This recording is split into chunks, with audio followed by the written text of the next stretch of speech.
Welcome to Between the Before and After, a podcast about the stories that shape us. I'm your host, Coach John McClernand, and each episode I bring you an inspiring guest with a moving story that shines a light on the power of the human spirit. Before we dive in, I want to let you know about two very important things. Number one, the stories shared here are often gritty, raw, and vulnerable, and very likely will include speaking about sensitive topics suited for a mature audience. Number two, this podcast is also broadcast live on YouTube, Twitch, Twitter, LinkedIn, and Facebook. So on whatever platform you follow myself or Freedom Nutrition Coaching, you have the opportunity to participate in this discussion during the live stream. And we encourage your participation both by commenting and asking questions. And so this podcast is about exploring the stories that take place between the before and after photos, not just in the realm of weight loss, but in all areas of life. So let's dive in. All right, welcome back. It's my pleasure today to be hosting Maxwell Ivey, also known as the Blind Blogger. Max, really great to have you on the show today. Thanks for joining me. Well, thanks, John. It's really good to get to spend some time with you and your audience and see if we can't inspire some people to take some actions today. Absolutely. So before we dive into your story, I want to let people know kind of where you're at right now and what you're doing, and then we're going to dive into how you got there. Right. Well, currently I'm doing a lot of things having to do with podcasting. I've started a network for people who have disabilities to help them launch new shows or to help existing hosts grow their audiences. And that's under we call it the WYE network for What's Your Excuse? Okay. I have my own podcast under the same name. Because a lot of people have said over the years, if Max can do it, then what's my excuse? So that just seemed to be a natural fit for the name of this podcast. I teach people how to be great interview guests, book them on podcasts, promote their interviews, and I also do some life coaching along the way. I've found that a lot of people didn't necessarily want to hire me as their life or their business coach, but they have wanted me to do some of that while I'm helping them get exposure for their brands by helping them tell their stories better. Okay, that's pretty remarkable. And so, for those who are watching and just tuning in, Max is visually impaired, or I guess completely blind as it is now. But Yes. It wasn't always this way. Correct. Yeah, I was born with perfect vision, and started losing my vision at probably about 4. Although I really wasn't aware of it at that point.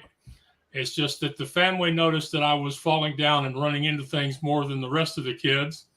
So they had me see several eye doctors and eventually found one who knew what retinitis pigmentosa was, knew the signs, and knew how to test for it to officially diagnose it. And so by the time I was 5 or 6, my vision was starting to decrease a little bit at a time. I've gone from being able to see perfectly to having to have very large glasses or large magnifiers to using closed circuit monitors to eventually to braille and audio and depending on other people for navigating life as it is. So yeah, I had my vision decreased fairly gradually until I entered junior high school. I had a big drop off in my vision about the time I entered the 6th or 7th grade, and stayed constant until I went off to college, and then it started going bad again and eventually got down to what it is now. And so I'm awfully curious then, and I'm not sure how much of this you remember or recall, but just I'm thinking like when you're 4, 5 years old and kind of becoming aware, like, were you aware at that time that you had a condition that would lead you to eventually losing your sight altogether? No, I was aware that I couldn't see it as good at night as I could before, that I was aware that I was needing more and more light to read a book. I'm sure that you've, and many of your listeners have, been at that age where you wanted to read a book and maybe it was past your bedtime or whatever, and you could do it in a fairly dark room. So I, started noticing that I had to have a lot more light in order to read, and reading was one of my very big pastimes back then. I knew that I was not as good at anything requiring hand-eye coordination. Was never good at sports. In fact, in elementary school, I was so bad that our teacher, our homeroom teacher, decided to make me the pitcher for the kickball games, because then neither side would have to pick me, and neither side could accuse the other. Yeah, and also it led to consistent pitching, so neither side could blame the other for, maybe the pitcher throwing a ball that shouldn't have been thrown that particular way. Right. So, yeah, and along the way, I would assume that you've made some friends and some connections and whatnot. And did they also have sort of an understanding that you were visually impaired, or how do you explain that as a child? Right. Well, this is in the 70s and 80s, so definitely before the internet. Back in a time where, you went to school, you were with teachers who paid attention, and in general, students were nowhere near as mean as they can be today. And in my case, when we went home, my grandfather, when he moved the family out from Houston out to what we'll call a suburb now, but was farm country then, he gave each of his kids land to put a home or a mobile home on. So when the school day was over and the bus got to our house, there'd be like 14 kids getting off that bus at one destination, Okay. And so after school, it was us Wagners and Ivies and Crouches and Servers. So I think that the other kids in the family probably knew there was something going on, but I don't know that they knew or that anybody had told them. I do know that I did have a couple of cousins that would, maybe try to get an advantage over me when playing board games, because in real life there was something different there. But I'd say for the most part, it was, I'd say my brother, Michael, who's only a year and a half younger than me, I think he had the most of it, because quite often he had to be responsible for me. And, I don't know about your family, but in my family, generally, whichever one is the oldest child is the one that's raised with the expectation that they'll look after the rest of them. So, right. Yeah. So there were many times my brother Michael had to take me with him to do things. And I'm sure he had no interest in me being the tag along older brother who happened to be, visually impaired. And I know there's times when I accidentally broke some of his toys. And was even an incident once where I rode a bicycle over him, and thankfully he was not seriously injured, things like that. So, but yeah, the family, the other kids in the family either didn't know or ignored it until I got to be, 12, 13, 14 years old. And then it became something everybody knew. And one of the things I remember about back then is when I entered junior high school, we had orientation and mobility instructor that started teaching me how to use a white cane. And my brother, so like if I was going to the movies with somebody, my brother was really bad about this. He would go, "Okay, Max, I don't mind you going sighted guide. That's where you put your hand on the other person's elbow or shoulder." He said, "But you got to bring that white cane with you so they don't think we're a couple." Yeah. Yeah. So as you go into junior high, did your understanding the condition? It was it pigment? Sorry, I don't want to get it wrong here. Yeah, just call it RP. That's what most people refer to it. So I went to a summer program when I was probably 13 or 14, where it was really made more clear to me what I had and what the end results probably would be. And I think after I went there and had a better understanding of it myself was when the rest of the family started to be a lot more open about the fact that I would be eventually losing most, if not all, of my vision. Yeah. And was there ever, I guess, because I think that's a lot to have sort of weighing on a young mind, 12, 13 years old, moving into teen, which is already kind of awkward enough, or 14 years old. And you have this kind of weighing on your mind that Yeah. my future is going to look different because this is what's likely going to happen. Right. How did you get through that? Like, and were there times that you just felt like life is not fair and felt really frustrated by this?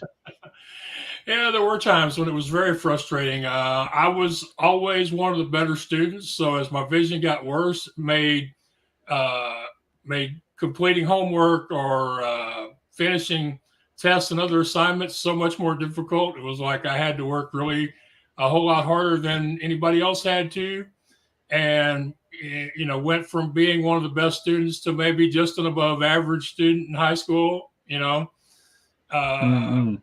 Reading was another one of those things. I really, uh, in the earlier years, I looked forward to going to our library on Friday and picking out books. And Right. Yeah. you just can't go into the library and pick them off a shelf anymore. That's very aggravating. But I credit the way I've turned out as far as this goes with. I think there's three important parts of it. One is, while my family wasn't affluent, we lived in a school district that had money. Yeah. So the schools could make sure that I was educated, and the people in our special education department were there to teach me how to solve problems, to teach me how to be able to complete the assignments either by myself or with as little help as necessary, but to figure out ways to get things done, as Yeah. opposed to a lot of schools where it's really, we're just going to keep them here until the state says we don't get paid for them no more, and then we'll turn them loose somewhere else. Right. Right. That was a big part of it. Another thing is in 81, I found a scout troop for visually impaired boys here in the Houston area, and so I Okay. started participating in the scouts about 3 or 4 times a month, going out doing the camping things with them like any other boy would do, and went through the skill awards and the merit badges, and eventually became one of the few blind Eagle Scouts. So, Okay. so having that, being able to connect with those other kids, and also their parents being able to talk to my parents, I think that helped a lot. And then the Right. third You part, don't feel the same sense of isolation, I suppose, and you realize you're not alone in this. exactly, and of course, now that we have groups, we have support groups through social media and virtual meetups on Zoom. There's a lot of that's more available now than it was then. Uh, Mm-mm. but the third part of this is just the background I come from. I come from a family of carnival owners. Right. Yeah. My That in grand itself sounds like an adventure. yeah, yeah, sometimes it was. Sometimes more than an adventure than we wanted it to be most of the time. So, but when you grow up in that kind of a business, and it's not just restricted to the carnival business, it also applies to people that are in farming or ranching or operate mom and pop businesses.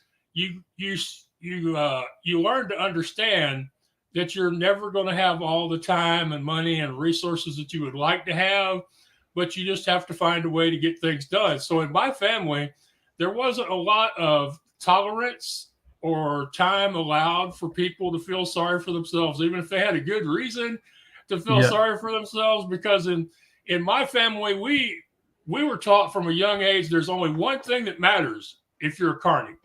The only thing that matters in your life is, can you make opening? Can Right. on you know on Thursday or Friday night, can they ride the Ferris wheel or the tilt-a-whirl? Can they buy a cotton candy or funnel cake? And can they try to win a stuffed teddy bear? That's all Yeah. that matters. So, that really forces you to think about things, in a different way than I think a lot of other people in my same situation might have. Right. And now I'm kind of curious then, you see you grew up in a family of carnies, and so a family that run like a carnival business, which very few people actually get much insight into how this operates, because they just sort of they see maybe the carnival kind of rolls up and they set up in a parking lot or a fairgrounds or something like that, and they got these rides and all this kind of stuff. Did that ever score you any? I was thinking, what did your friends sort of think about this, and could you leverage that for sort of any additional friend points for like getting people rides and things like that? Well, if I'd have been more mercenary, I could have. I do know that I never lacked for a book report or a story when the first week of school came around, and they wanted to know what did I do for my summer vacation. I know that I never had a problem with that one. Right. Yeah.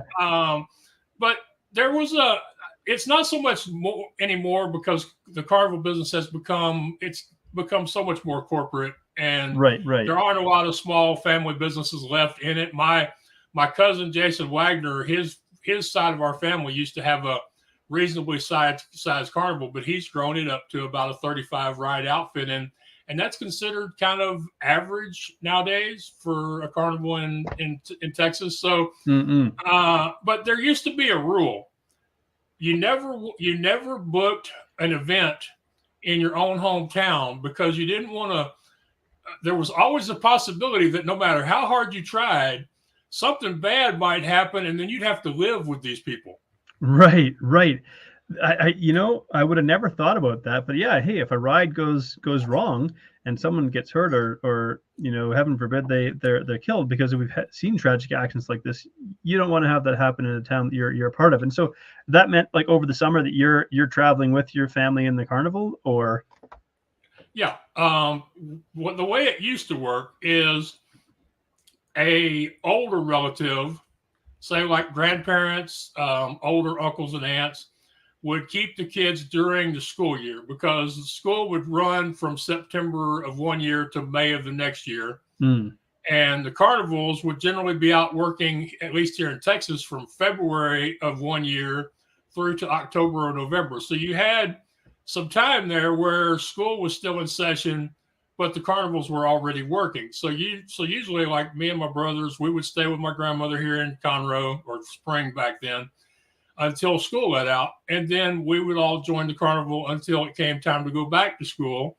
And then we would stay with that same relative for 4 or 5 weeks till the family's events started being here in the area again, because Houston is a very fertile area for festivals and also a lot of malls and shopping centers even back then. So that's the way you would do it. And did you get free rides just being?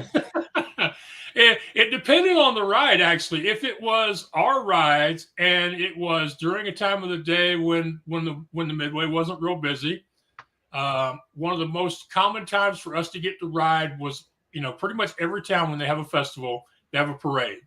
Okay. And after the parade, there'll be anywhere from an hour to a few hours where the Midway is just packed. You're just doing it as much as you can do, as fast as you can do it.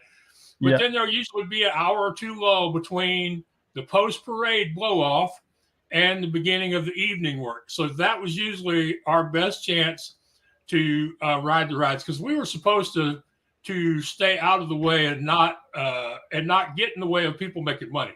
So right.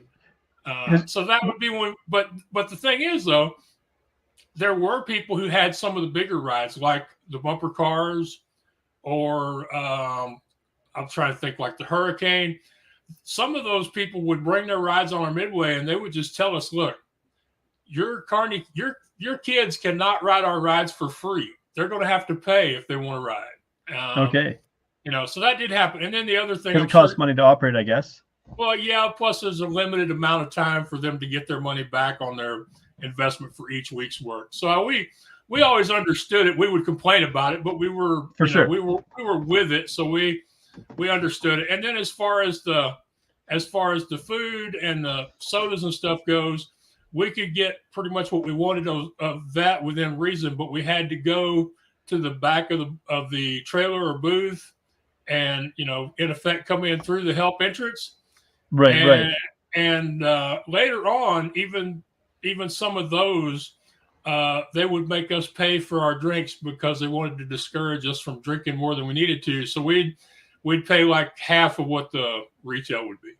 Sure. Yeah. So if I understand correctly, with a carnival, then, like, let's say if your parents own the carnival, they don't necessarily own all of the rides. Would it be that they own the event and the event booking, and then there might be an operator who operates a particular ride and goes from carnival to carnival, and then they rent a space in it, or how does that work? That's exactly correct. And their space, generally what happens is the carnival owner, he either rents the space if it's a shopping mall, or he sets up on a percentage of his gross to be paid to the organizers if it's a fair or a festival. And then, like, if you have what's called an independent ride, then you would either pay me so much for the week, or you'd pay me an additional percentage on top of the percentage I have to give the committee. So, like, for example, if I promise the committee that they're going to get 25% of all ride sales, this independent ride owner may have to pay 35 or 40% of his gross to me, and then I keep the difference between the 25 and the 35 or 40. So right. That was okay. And then if you operated a game or a food booth, that was generally handled on a flat rate. We would decide that each space is worth this much money, and if you wanted that space, you'd have to give us that much money. Now, Right. This is here in the U.S. where even now that's pretty much the way things are done, except at the bigger events, you usually have a formal application and bid process. But Okay. in the UK, as you know, I'm also an equipment broker, and I deal with people all over the world in that side of my business. In the UK and Australia, they have what are called guilds, and the owner of the ride or the game actually owns the location at each given event, and they have the right to pass that right to that location down in their wills, which they do. Okay. How about that? That's quite something. So your life never, your growing up years, despite having this condition, RP, it never lacked a sense of adventure, getting to kind of grow up in and around the carnivals and whatnot.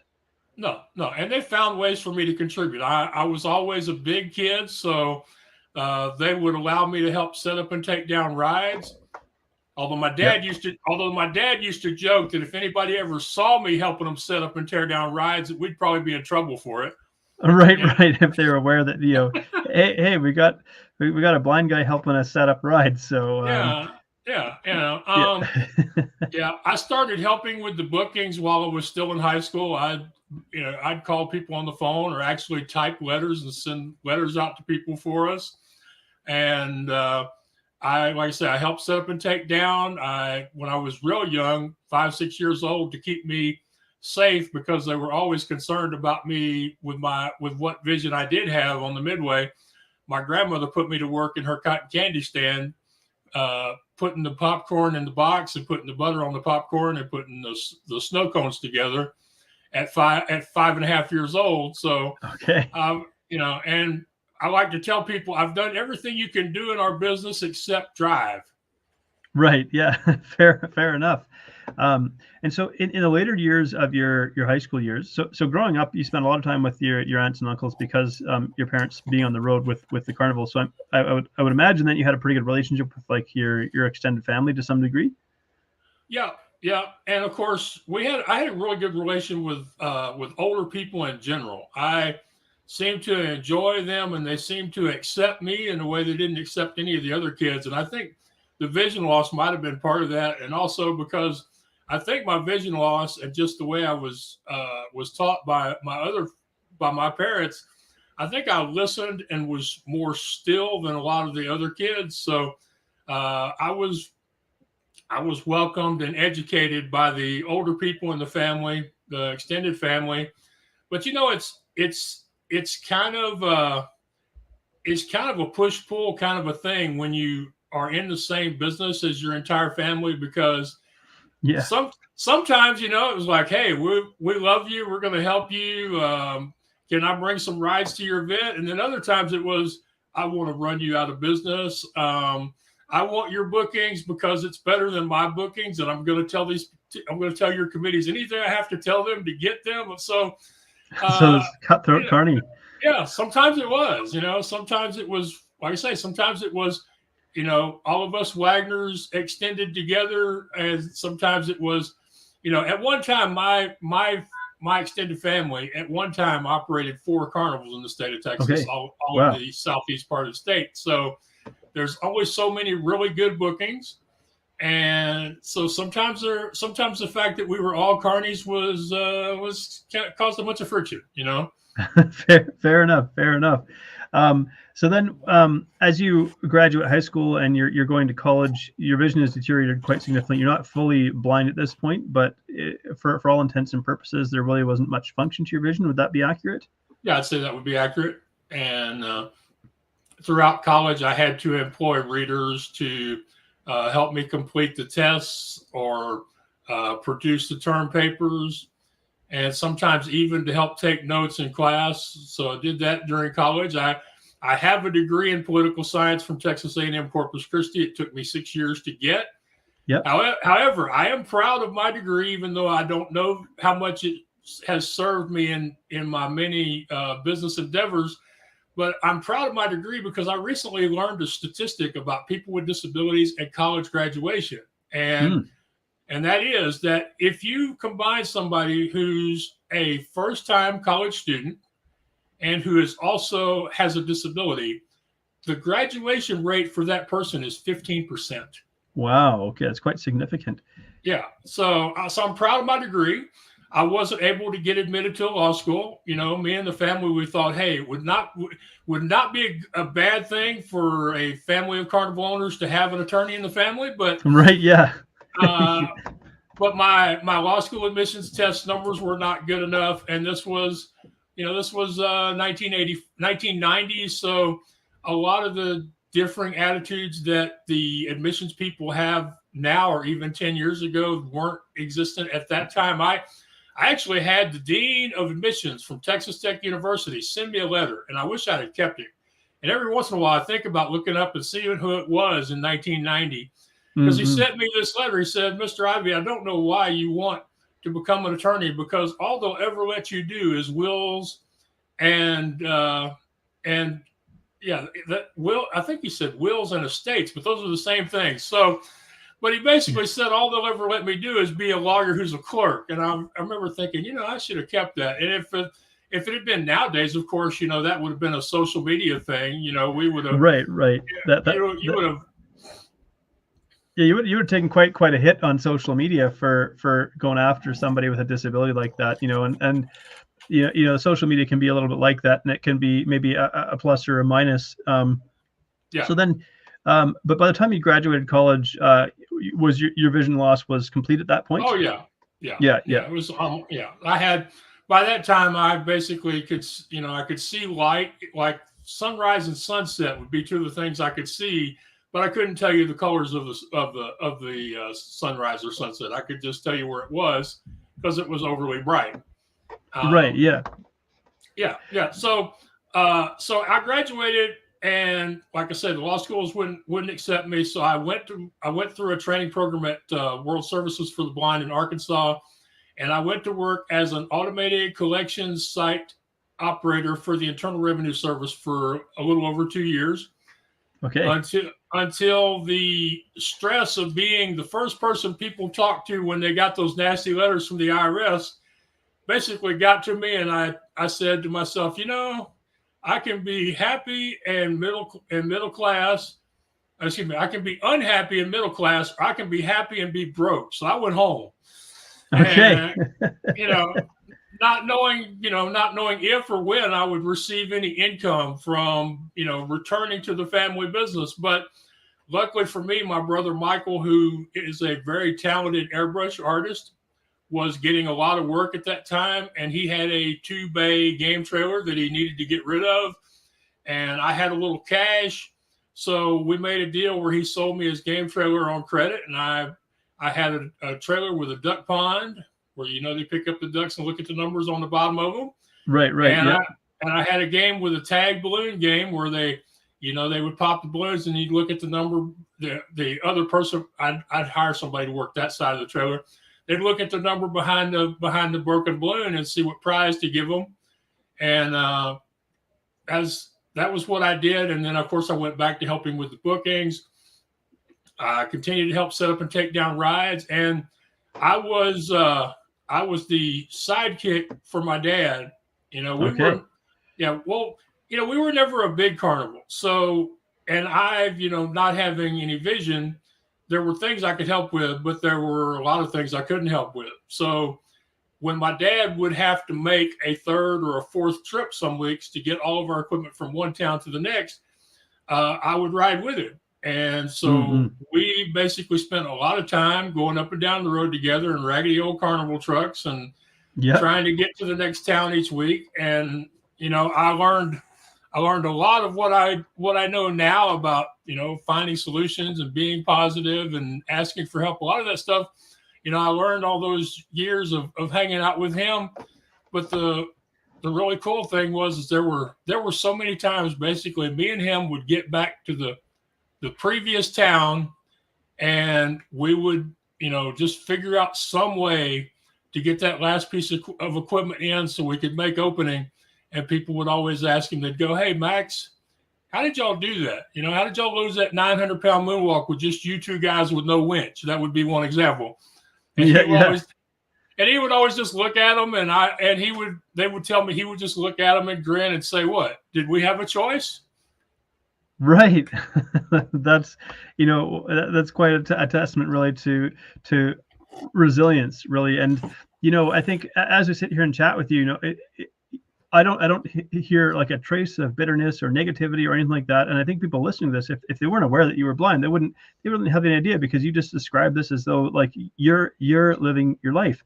And so it's some of the happiest times of my life, and one of the worst times of my life was when he passed away in 2003, and then by 2006 we no longer had a carnival. So that led to depression, that led to additional weight gain, because basically I lost my best friend, I lost my business partner, and I also lost the person who was optimistic about the future of our business and was kind of like a conspirator in, okay, what can we do with the money and ability we have where we can add another ride or a game, or where we can improve our event bookings so we can, take at least a little step forward this year for next year. And without him, the rest of my family was more concerned about consistency and, finding a way to do things that was less stressful. But to me, less stressful was less fun, because I love the whole us against the world. I love the whole, we're just going to find a way somehow to get to next week. It's going to sound crazy. I even enjoyed those times I had to call bill collectors and tell them that we couldn't pay them for their ride, or had to, call an event and tell them that we couldn't come to their event this year, because it was all part of that particular journey and those particular experiences. And the really cool thing is, as you mentioned earlier, there are not a lot of people who have experience with the carnival business or the amusement industry world. That all that stuff has made me the person I am, and has also made me the brand that I am. It's also led all these stories of my days as a carny, of the days going through the vision loss, and all these anecdotes and stuff. That's what makes me compelling, and it's what will make every single one of your listeners compelling. The hard part, though, is you have to be willing to see your past experiences as having value. And quite often, it takes an outside person to help us understand the value of our experiences and the difficulties that we've gone through and overcome. Quite often, until somebody from outside us points all of this stuff out to us, we're thinking, and there are a lot of people, I used to think this myself, who are thinking, I really haven't done anything that I should be proud of. I really haven't done anything all that scary, difficult, or challenging. I just do the same things over and over again. And the thing is, I guarantee them they have done some very difficult, strenuous, scary things, but we often discount them when we look at them through our own eyes. And also time will fool us into thinking. I mean, I actually have to be reminded to tell people that I'm a blind Eagle Scout. Only 3% of the boys in this country that start down that road make it to the end, and that's before you add in my vision loss. Which is quite remarkable. And I'm not mentioning that to brag. I'm just mentioning it as something that I should talk about all the darn time, but I don't. Yeah, because what I love about this show here is it's really about sharing people's lives through adversity, and how the experiences that we go through, how it shapes who we become. And I think others, they listen to a story like this, and we look for elements of ourselves that we might find in that story that give us a sense of hope. And as you said before, the what's your excuse? If Max can do it, then I probably can too. And I think that's an amazing motto. And I just wonder, because a lot of people just wonder, like, flat out, how do you do it, day to day? Because you have memory of having sight, you have pictures in your mind from having sight previously, and how do you sort of, like, maybe if it ever comes up, how do you keep it bay, like maybe a wistfulness or a desire for things to be different or things like that, or a hope for a solution that might restore your sight? Right. Well, for me, I very rarely think about my vision loss in that particular point of view. And I think that's mainly because I just have too many other things going on. It's not just the work. I mean, it's a good book. It's my exercise. Now having a physical therapist because I'm getting a little older, and some of the parts don't work as well as they used to.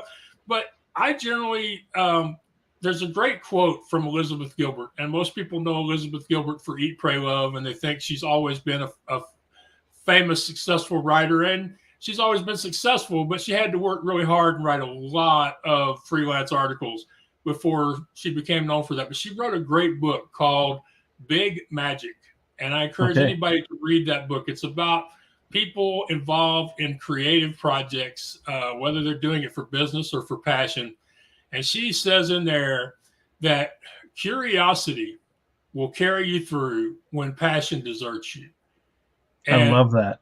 Yes, I know that line just stuck with me, and I get chills every time I share it with somebody because it is so true. If you can find something that interests you, even amongst in all the BS that you hate about your day, then you can keep going. You can even, you can even do more than just keep going if you can find something. The old expression, find something to hang your hat on. So if there's something you're curious about, and of course, a lot of people get stuck because they think, there are things I'm curious about, but I could never make money from them, because that's what that's right. What we always default to in our worlds. We always go back to, well, if I'm going to do it, I should get paid for it. I should make money for it. But she says another great thing in that book about the creative process. She says to expect or hope that your creative work will provide you your sole income is putting too much pressure on your passion. Mm-hmm. And so, so there are lots of things that people are curious about, that you look at and you think, man, I'd like to know more about that. I'd like to know why that does. But, we'll usually stop ourselves because we'll think we don't have the time, or we don't have the money, or we'll think, hey, there's no way I could ever make money from that. Or we'll think it's just way too difficult for us to learn and become accomplished at. But, you really just have to go back to curiosity, fun, doing things for the sake of doing them, and seeing that where that takes you. And this is one of the things I really struggle with, John. And I'm going to mention it to you this way and see if maybe you have some ideas for me. I am known for basically people have suggested I try things. They've challenged me to do things, and I just start doing them. And I learn as I go, and I get better as I go. And trust me, if y'all want to see some really embarrassing stuff, look at my videos from 7 years ago, because, it was like Max broadcasting from a cave with horrible sound equipment too. So but I just generally, I start doing things, and then I learn about them and I get better, So I really wish I could translate this into helping people understand, as far as avoiding the overwhelm, avoiding talking themselves out of trying something. To me, I know Michael Jordan made a lot of money telling people to just do it, but that's kind of where I have been throughout a lot of my life. I needed a website. I started learning how to code HTML. I needed to get people to open my emails. I started offering them free text-based pages on my website. I needed an intro for my first video back before I knew I was even doing a podcast. And so I sang a few bars from Nat King Cole's Christmas Story. And the next thing I know, people were asking me to record myself singing. So, so I just do these things, and I don't really worry too much about the end result, about whether or not I'm ever going to be great at them or ever going to make money at them. And I wish I could help people to get to that place. And I just haven't come up with a easy way to tell them to just go ahead and take whatever small step they can talk themselves into today, and go from there. Yeah. And I think part of it, especially for the younger generation, speaking as a 40-year-old, not quite a geriatric yet, but for the younger generation, I just think about how we've sort of been conditioned in this world of like maybe instant success or instant visibility and so on. And when we realize it doesn't necessarily translate into instant income, that it takes time to develop yourself as a person and to go on this journey. I mean, Max, you're a fascinating guy to talk to, and I'm thinking I could probably go another hour because there's so many elements of your story that we've yet to even explore. And you're a good storyteller as well, which is really fantastic. But it's finding joy in the journey and finding joy in in like the little things every day. It's waking up with a sense of purpose. Like I get to work towards something else. For example, I fell into podcasting totally by accident. I like how do I even get it? And yet I've discovered I have a great love for it. I have a love for people's stories, and I want to keep doing it. But I just fell into it by accident because I saw an ad one day for like be a guest on someone's podcast, and I thought, well, I should try that because maybe I don't like always like hustling and grinding to post content on social media, but I do like to talk. And over the last year, I've been a guest on over 160 podcasts. And I listened to some of my first interviews and I think, oh boy, and then people would ask, well, when are you going to start your own podcast? I'm like, well, I don't know. What do I even do? What am I going to talk about? And so, I just started a podcast and I was like, well, I like people's stories. I want to tell them. And I think probably one of my greatest assets is my curiosity, and I now call it my compassionate curiosity. So my desire to understand the human condition is what leads it. So I don't know if there's some nugget in there that you can glean that might help encourage people, because it helps. It helps. But I had such a strong reaction to your story because that's exactly how I got into podcasting. I started doing radio and podcast interviews in 2013 because I'm a blind guy stuck in a suburb with no transportation. And I was looking around for a way that I could connect with people because I knew there had to be a way. And so I discovered I could, get on the phone. Back then, everybody was doing blog talk radio, or Skype. I could get on the phone and talk to people and share my story and reach thousands, if not hundreds of thousands of people, pretty much anywhere in the world. And I did that first one in 2013. And one of these days I'm going to post that where more people can hear it because it was horrible. It was a train wreck, but I ended up getting asked back the next week. And then I did six months of every Friday. I was talking with the same people in addition to doing other podcasts and radio interviews. And that's what happened. People would start asking me, Max, when are you going to have your own show? And I go, look, I don't want my own show. That's beyond my level of ability. I said, right. but I made the classic mistake. I said, but if somebody were to come along who could manage the technology for me, so all I have to do is show up and talk, then I would be down for that. Well, my good friend Frederick Bai, who's a conductor from Quebec, Canada, shows up like 3 weeks later and goes, hey, Max, I've been wanting to produce another podcast in addition to my own. He said, I'm thinking about starting a network, actually. What do you say if I just run the tech and you just show up? I'm like, yeah, I shouldn't have said nothing. So, yeah.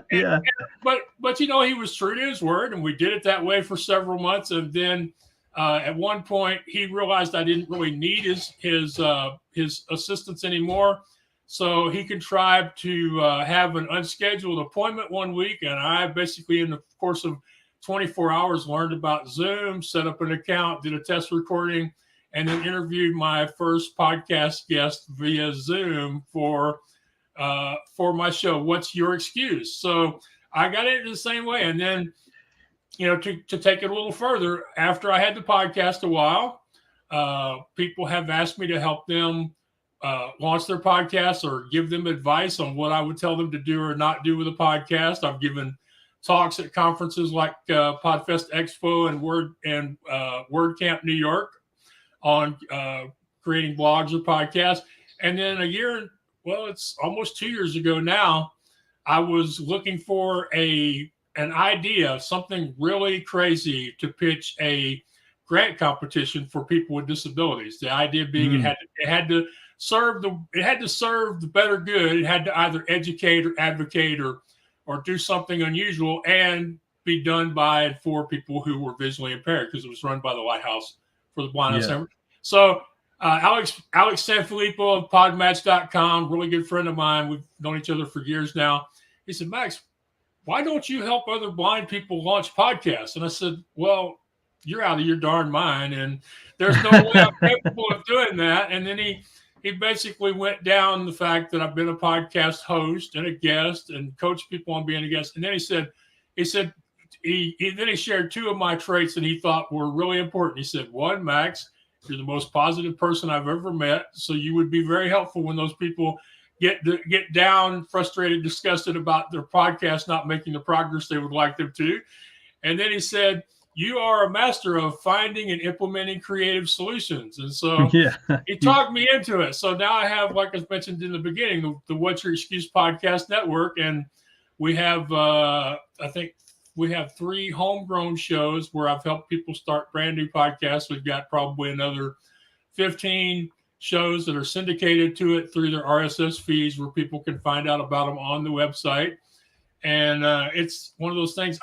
There's just so much to learn, a lot of curiosity, a lot of challenges. And especially since when I really was just beginning to think about, well, maybe I'll do this, maybe starting a podcast network isn't as crazy. I was at Podfest Expo, and I went around to the vendors area, and I asked all the tech people, I said, what would y'all tell me to do about starting a network? And I got 2 answers. The first one was, don't do it. And the second one was, why would you want to? And I'm thinking, y'all are here to sell equipment. Y'all should be trying to talk me into it, not out of it. And you should be trying to sell me something that costs me 4 or 5 figures. Yeah. Well, Max, there's so many elements of your story yet to explore. I might just have to bring you back as a guest at some point in time, because that would be great. It's been truly a pleasure talking to you. And the way that I always like to wrap up my shows is to ask my guests, if there's one nugget you would like people to take away from this conversation, what would you like to make that? Well, this is a very difficult question for me, because I have many things that I recommend people to do. I think I'm going to say, let's just go back to the one everybody uses. If Max can do it, then why can't I do it? So what I would like them to do, and this may sound egotistical, they're more than welcome to send an email and tell me I'm full of hot air or whatever words they choose to use. I would say, if there's something you really want to do, and you want to do it bad enough to fail, bad enough for people to make fun of you, bad enough to look silly, ask yourself, what would Max do today if he were about to try what I'm about to try? So whether that be weight loss and getting healthy, completing or starting a college degree program, starting a podcast, which, by the way, me and John would both be happy to help you with, starting a blog, whatever it is, ask yourself, what is something that Max would do if he was in my place and he was about to do what I'm about to do? What is the one thing he would do today? And then do it. And the important thing is, don't talk about doing it. Don't say I'll do it 5 minutes from now. Don't say I'll do it tomorrow. Don't say that sounds like a good idea, but I'm not going to do it yet. Just think about that one thing that you can do, that you think Max would do, and just go ahead and do it. And that's very simple. And it also makes me sound like an egotistical yahoo, but hey, if people are going to say it about me, why not use it to help people? If they're absolutely, I love that. If they're going to say, if Max can do it, then what's my excuse? Then why not challenge them to overcome those excuses by using that very line? I love that. Max, thank you so much for being on the show. Thank you for sharing your story. You're truly an inspiration, and it's absolutely been a pleasure. Well, thank you, John. It's been a real pleasure for me, and I will look forward to a time where we'll get to talk again, whether that be in person or virtual, whether that be for your podcast or just 2 guys hanging out and continuing the conversation. Would love to talk about maybe having you or possibly some of the people who watch and listen to your show on mine down the road, if they also have great stories that need help being told. Would love that. Thank you so much for tuning in to Between the Before and After. If you've enjoyed this episode, please like, share, subscribe, or leave a review, because that helps this podcast to reach and inspire more people. I love exploring the stories that take place between the before and after, the powerful experiences that shape who we become. And I love human potential. I love the possibilities that lie within us. So whatever you may be up against, I hope these stories inspire you, because if you're still here, your story's not done yet, So keep moving forward. Anyone can come from any place of brokenness and destitution and build an amazing life.